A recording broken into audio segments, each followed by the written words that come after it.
street food. You know, I get asked all the time, what is your favorite food? As in China, what is the thing that you miss the most?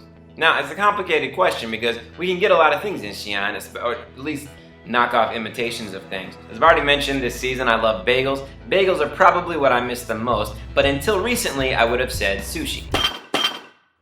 But Christian, China is right next to Japan. What do you mean you can't find good sushi? Exactly. You would think, but you can't. You know what? Until this year, I did not know of a good sushi place in town. There's a lot of garbage out there. Sweet, like nasty sweet rolls, fried spam rolls. I'll show you some of that in a minute, but check this out. One of my street foodies, Caleb James, told me about a sushi joint in Washington, D.C. called Sticky Rice.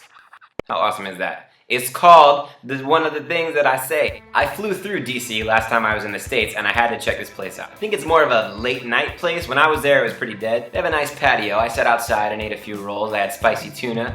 And this one, which was sweet potato, jalapeno, and honey. I forget the name of it, but I remember it sounded funny. Quality-wise, it was alright. Honestly, they had me at the name. Sticky Rice!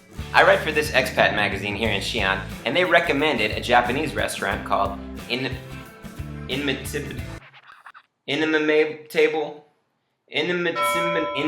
restaurant. Not able of being imitated. Oh, inimitable. I had to look it up. Whatever, it's a stupid name. But the place is awesome. I was skeptical, but this place truly is matchless in Xian. They have these awesome, futuristic Japanese-style bathrooms, and the sushi is incredible. I had a butterfly roll, a TNT roll, that's spicy tuna, and a spring blossom roll. Seriously, this is probably the best sushi I've ever had, not just in Xian.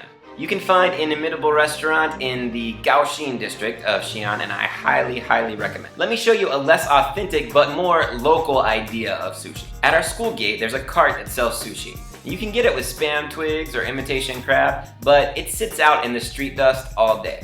If it's not fried, I'm not interested. Unless somebody dares me, which is a completely different matter. So I just got some vegetables and hot sauce. He prepared it a little strange, rolling the sushi and rice first and then placing it in the seaweed. And he cut it through the plastic. I actually think this is a more Korean iteration of the dish. I don't get this street sushi very often because I feel like people who do are just asking for trouble. Just to be frank. Diarrhea comes in many classifications, most of which I'm willing to endure for the sake of street food. But when you eat uncooked food on the street, that's more often than not gonna land you in Sharth Vader territory, if you know what I'm saying. I don't know, maybe it's worth it to you, but for the street sushi outside our school gate, I'm saying no.